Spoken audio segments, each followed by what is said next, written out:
What's happening everyone, my name is Alex and welcome back. In today's video we are checking out the latest smartphone from Cubot called the Cubot X30.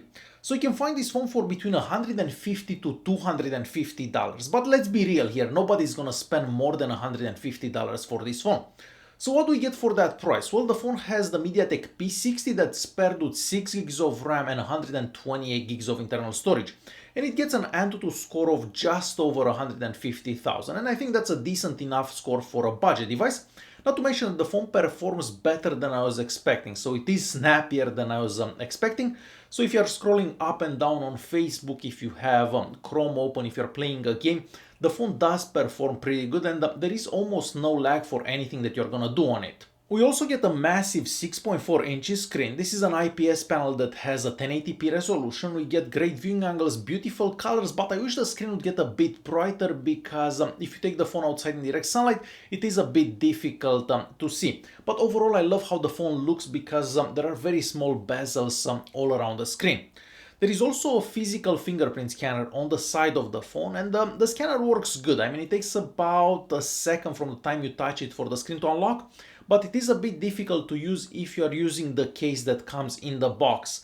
So whenever I have the case on the phone, it is almost impossible to press that fingerprint scanner to get the phone to unlock. But if you don't have a case on it, it does work much better. We also have NFC, so you can use the phone to make payments using Google Pay. And inside the phone we have a 4200 mAh battery. Now, charging the phone from 0 to 100 takes about 2 hours, so not the fastest charging out there.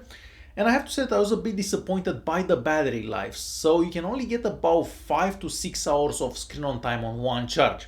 And with such a big battery, I was kind of expecting somewhere around 7 to 8 hours of screen on time, but no, you're only gonna get about 5 to 6 hours of screen on time on one charge. Unfortunately, the phone doesn't get a 3.5mm audio jack, but at least it can take an SD card. So you have the SIM card slot on the left hand side here, and you can either use a SIM card and an SD card or two SIM cards at the same time.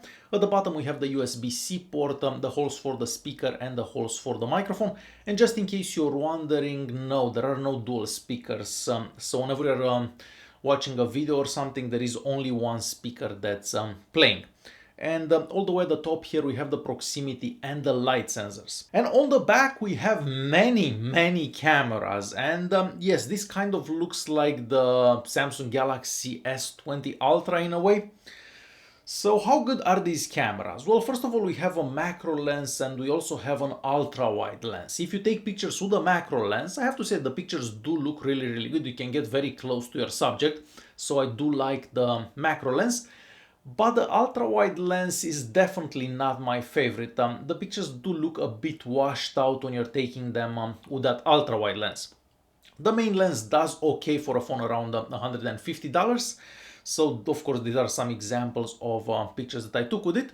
And even in low light I think it does decent enough. But definitely this phone is not gonna win any awards for the best cameras out there. For video recording you can do 1080p, that's the maximum recording resolution, and there doesn't seem to be any type of image stabilization. And this is a quick example of a video recording that I've done with this phone, just so you can see how it looks. This is a quick video sample filmed with the Cubot X30. So the maximum recording resolution for this device is 1080p, and I couldn't find anything under settings for image stabilization. So I don't believe that this device gets image stabilization. So this is how a 1080p recording would look like if you're basically walking slowly on a sunny day.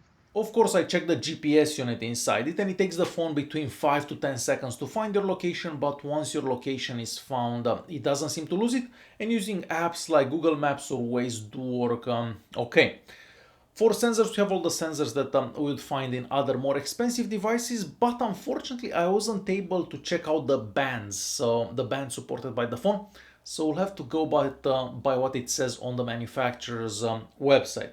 So if that's correct, it should work with a bunch of carriers, including some carriers in the US, but I cannot confirm because I cannot check the bands on the phone.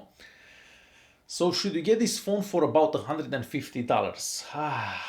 It's tough to say because there are just so many phones for about $150.